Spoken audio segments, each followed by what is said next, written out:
আমার বয়স যখন 14 বছর তখনই জীবনের প্রথম একটা মেয়েকে দেখার পর থেকে বিয়ে করার শখ জাগে। একই গ্রামের একই স্কুলের 2 বছরের জুনিয়র একটা মেয়ে। মেয়েটাকে দেখে আমার অসম্ভব ভালো লেগে যায়। গায়ের রং ফর্সা, কোকড়া চুল, খাড়া নাক, গোলাপি ঠোঁট, শুধুমাত্র সামনের একটি দাঁত উঁচু। তবে মেয়েটাকে আমার কাছে অসাধারণ লাগে, কেন জানি অদ্ভুত রকমের সুন্দর লাগে। আমার সেই পছন্দের কথা আমার প্রিয় বন্ধু মেহেদিকে ছাড়া আর কাউকে জানালাম না। তারপর মেহেদির কথা মতো একটা চিরকুট লিখে মেয়েটার ইসলাম শিক্ষা বইয়ের ভিতর রেখে দিয়ে আসলাম। সেটা আমার জীবনের প্রথম লেখা চিঠি ছিল। চিঠিতে লেখা ছিল, আমি একটা পাপ করে ফেলেছি, তোমাকে ভালোবেসে ফেলেছি, এই পাপ কাটাতে হলে তোমাকে বিয়ে করতে হবে। মেয়েটি চিঠিটা পেয়েছিল 3 দিন পর, কারণ সে ওই 3 দিন ইসলাম শিক্ষা বই খুলেই দেখেনি। এদিকে 3 দিন হয়ে গেল, 3 দিনেও কোনো উত্তর না আসাতে আমি আর আমার বন্ধু মেহেদি অস্থির হয়ে বসে আছি। সে যাই হোক, যেদিন সে চিঠিটি হাতে পেয়েছিল সেদিন সে চোখ লাল করে স্কুলে আসলো। সম্ভবত এটাই তার জীবনের প্রথম চিঠি ছিল, তাই চিঠিটা পাওয়ার পর রাত জেগে কান্না করার কারণে তার চোখ দুটো লাল হয়ে গিয়েছিল। সেদিন ওর সাথে আমার সামনাসামনি দেখা হয় টিফিন পিরিয়ডে। সে তার এক বান্ধবীকে দিয়ে খবর পাঠিয়ে দেয় যে স্কুলের পিছনে সে আমার সাথে দেখা করতে চায়। আমিও রাজি হয়ে যাই।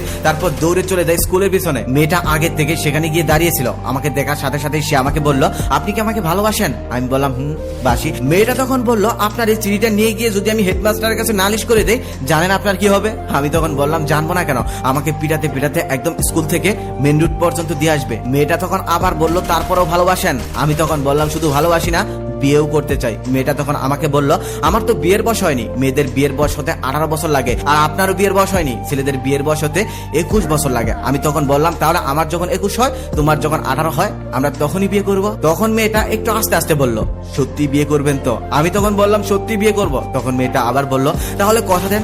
আমি তখন বললাম, কথাও দিলাম। আমি কথা দেওয়ার সাথে সাথেই মেয়েটা কান্না করে দিল। কেন কান্না করে দিল বুঝতে পারলাম না। তারপর মেয়েটা কান্না করতে করতে ক্লাসরুমে চলে গেল। তখন থেকে আরো অন্যরকম একটা অদ্ভুত ফিলিংস এর জন্ম হলো আমার মনে।